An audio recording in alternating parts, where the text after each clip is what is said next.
Madam Chair, on that point, lobstermen in Maine, Admiral Papp, are now catching seahorses in their lobster traps, which is astonishing in terms of species moving north. A couple of points, Madam Chair, that I think might be helpful. We've been talking about icebreakers. To me, an icebreaker is a piece of infrastructure. It's like a highway.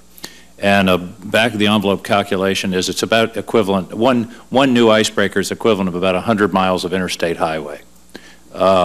Putting it in perspective and the importance of these icebreakers, I think, is important in terms of our national expenditures on infrastructure. Of course, we're doing a pretty poor job on infrastructure generally nationally, but we ought to be able to build the equivalent of 100 miles of interstate highway to provide access to this incredible new region. And the way I think of it is, it's as if we have discovered the Mediterranean Sea.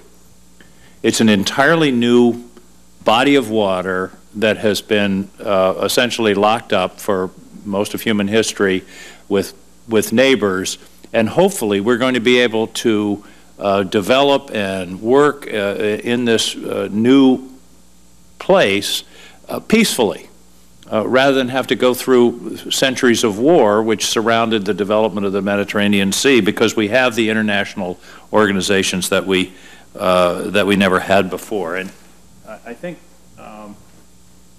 one of the important sort of data points on this is this chart of the Arctic, and the principal sea route now is right along the Russian coast.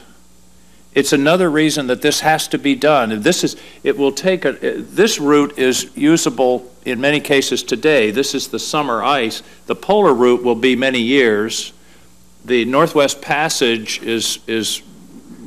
will come sooner than the polar route, but the principal route now is right along the Russian coast, and that's something that we need to take into account. It's another reason that these international relationships have to be developed in a systematic and deliberate way that I think make this so important. One final point, and then I wanted to ask Mr. Arnold a question.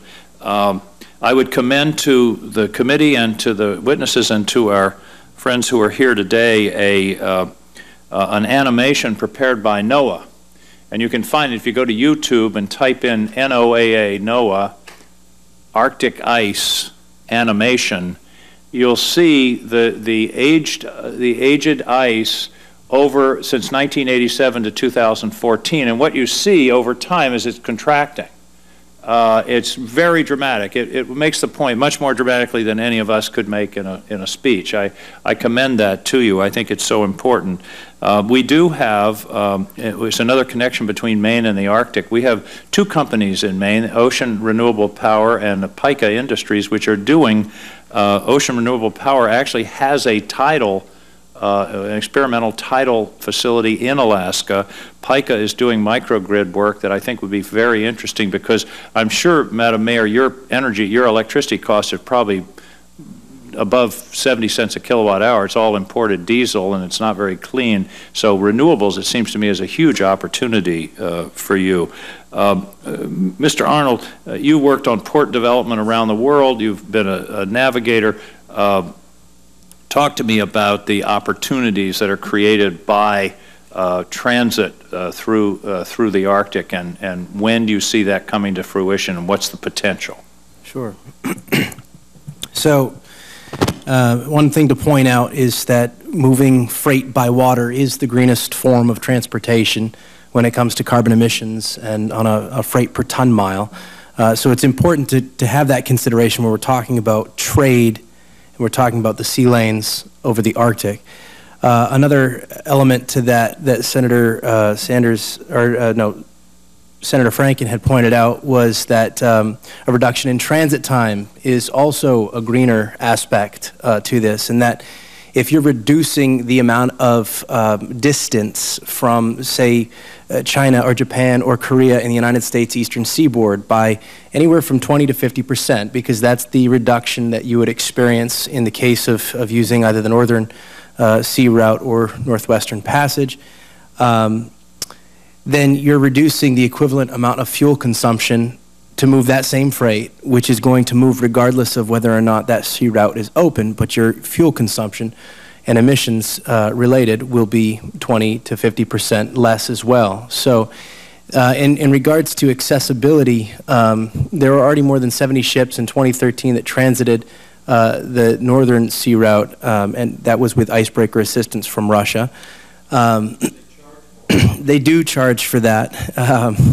They're very cognizant of the opportunity that exists with charging every other country and every other ship owner for that. And there's a cost to it, so naturally they would charge for that.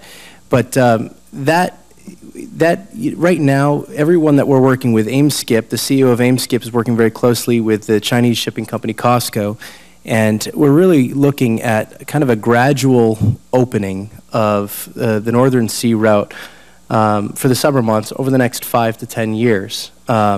This is a very long-term discussion, but it's the reason the investments in the icebreakers are happening now is because the moment you have that, you're extending the fringe or the shoulder season for when you can transit that, that passage. Thank you. Thank you, Madam Chair.